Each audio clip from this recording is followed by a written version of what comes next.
आए उस औरत ने दहिया कलबी कह के मेरी बीवी ने मेरी बच्ची को पड़ोस में दे दी। अब मेरी बच्ची की परवरिश पड़ोस में होने लगी। मैं तो आया, मैंने समझा, पूछा कि भाई क्या था, का लड़की थी, खत्म कर दिया। अब मैंने तो आगे कुछ पूछा नहीं। एक दिन गुजरा, 2 दिन गुजरे, कई महीने हो गए, मेरी बच्ची कुछ बड़ी हुई।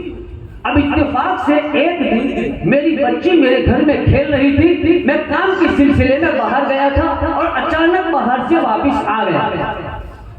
अब मेरी बीवी घर में थी नहीं, मेरी बच्ची घर के अंदर मौजूद। जब मैंने दरवाजा खटखटाया, अंदर से आवाज आई, कौन? तो मैंने कहा इस घर का मालिक। लेकिन मैंने पूछा आप कौन? तो बच्ची ने कहा मैं इस घर के मालिक की बच्ची। आपकी तवज्जो नहीं। दूर दो बाबू।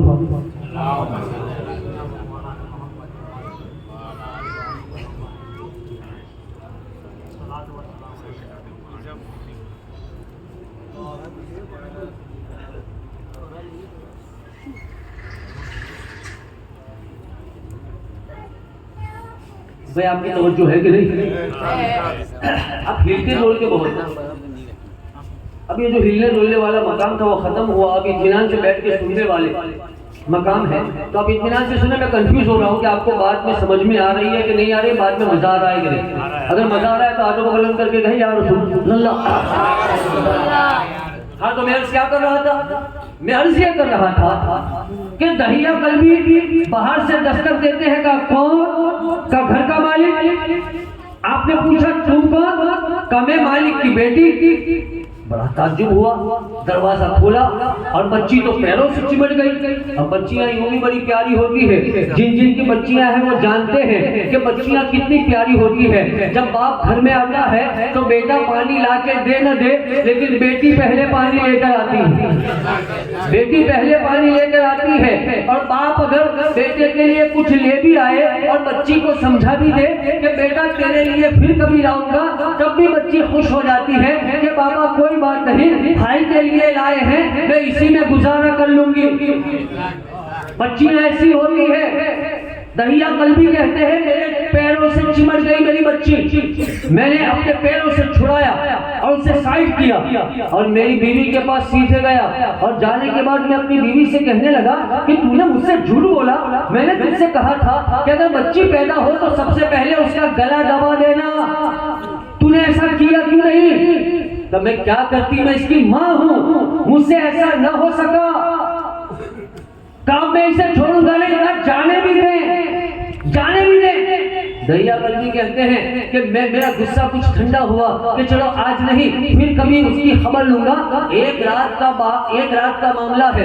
एक रात को जब मैं सोया और सोने के लिए अपनी चारपाई के ऊपर लेट गया तो वो मेरी छोटी सी बच्ची आती है और आने के बाद मेरे पैरों को दबाना शुरू कर देती है। मेरे पैरों को दबाना शुरू कर देती है और दबाते दबाते मुझसे पूछती है कि बाबा आपका कौन सा पैर ज्यादा दर्द कर रहा है? बाबा आप बड़ी मेहनत और मशक्कत करके आए हैं, आपके सर में दर्द है, बाबा आपके सर में तेल लगा दूं, आपका सर दबा दूं। मुझे गुस्सा तो बड़ा आ रहा था, लेकिन धीरे धीरे मेरा गुस्सा प्यार में तब्दील हो रहा था। कुछ देर के बाद मेरी बच्ची मुझसे कहने लगी कि बाबा एक काम करे, ठंड बड़ी है, मैं चद्दर लेकर आती हूँ। वो चद्दर लेकर आई और मुझे ओढ़ा दिया। मैं चैन की नींद सो गया। जब सुबह में बेदार हुआ तो जब मैंने कहा पानी लाओ, सबसे पहले मेरी बेटी मेरे लिए पानी लेकर आई। इसी तरीके से मामला होने लगे। अब मेरा जो गुस्सा था वो मोहब्बत में तब्दील हो चुका था। लेकिन एक दिन का वाकया है कि मैं बाहर अपने दोस्तों के साथ था। मेरे दोस्तों ने मुझे आड़ दिलाई, मेरे दोस्तों ने मुझे ताना दिया कि ए दहिया तूने लोगों की 70 बच्चियों को जिंदा दफनाया है, आज जब अपनी बेटी की बारी आई तो तेरा प्यार उमड़ पड़ा। कैसा आदमी है तू? क्या जवाब देगा बिरादरी को? अरे माशरे को क्या जवाब देगा?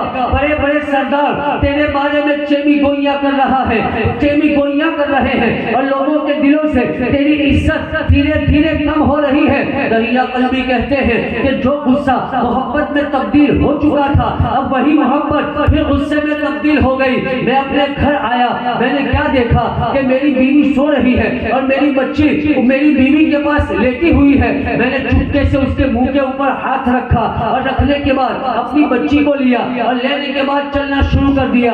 मैं रास्ता चल रहा हूँ, मेरी बच्ची मुझे रास्ते में पूछ रही है, ए बाबा कहाँ जा रहे हैं, ए बाबा कहाँ जा रहे हैं। चलते चलते मैं उससे कहता कि थोड़ा सा काम है, मैं तुझे टहलाने के लिए लेके जा रहा हूँ, मैं तुझे घुमाने के लिए लेके जा रहा हूँ। इस तरीके से बस्ती से बहुत दूर बयाबान के अंदर में चला गया, जहाँ पर कोई दरख्त नहीं, सिर्फ रेत ही रेत, न बंदा न बंदे की साथ कोई नजर नहीं आ रहा था। ऐसे इलाके में मैं लेके चला गया। मेरे आका सल्लल्लाहु अलैहि वसल्लम की आंखों से आंसू जारी हो गए। कहे दहिया इतनी प्यारी मेरी बच्ची थी। कहा हाँ या रसूलल्लाह मेरी बच्ची इतनी प्यारी थी। कहा आगे सुनाओ फिर क्या हुआ। कहा या रसूलल्लाह मैं उस वीराने में उसे ले गया, वहाँ रेगिस्तान था। मैं अपने हाथों से खड्डा करने लगा। जब खड्डा करते करते मुझे पसीना आने लगा तो मेरी छोटी सी बच्ची मेरे पास आती है और अपने दुपट्टे से उससे कहती है बाबा थोड़े से झुक जाओ, आपको पसीना आ गया है। वो पसीना मैं साफ कर देती हूँ, वो बच्ची मेरा पसीना साफ कर देती है। लेकिन फिर भी मुझे गुस्सा और आने लगा और मैं खड्डा खोदते खोदते थक गया। मेरी बेटी ने कहा बाबा आप थक गए हैं, आपकी सांस फूल गई है, आपको बहुत ज्यादा पसीना आ रहा है और मुझे ऐसा लगता है कि आपको प्यास भी मालूम हो रही है। बाबा आप साइड हो जाएं, आपका काम मैं कर देती हूँ। बच्ची अपने हाथों से खड्डा खोदने लगी। मेरे आका सल्लल्लाहु अलैहि वसल्लम की आंखों में आंसू आ गए। आका ने फरमाया ऐ दहिया फिर क्या हुआ।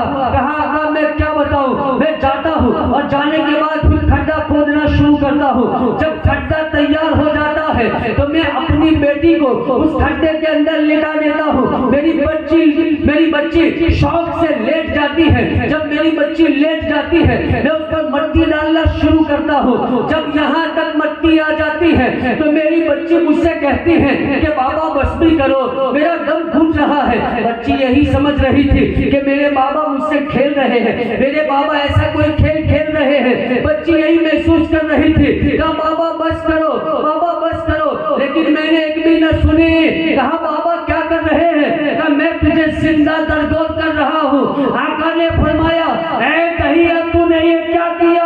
कहा आका मैं मट्टी डालता गया, मेरी बच्ची के लब हिल रहे थे। तो कहा वो लबों से क्या कह रही थी तूने सुना। कहा हाँ मैं करीब गया और मैंने कान लगाए तो मेरी बच्ची कह रही थी कि ऐ मौला बहुत हुआ, इनसे बचाने के लिए किसी को भेज दे। तो ऐसी औरतों की दुआएं जबर से आजम से टकराई, ऐसी बच्चियों की आहें जब खुदा के से टकराई, अल्लाह की रहमत को जोश हो गया और अल्लाह ने इन गुंडों की गुंडागर्दी को खत्म करने के लिए अपने महबूब को सारी कायनात के लिए रहमत बनाकर भेज दिया।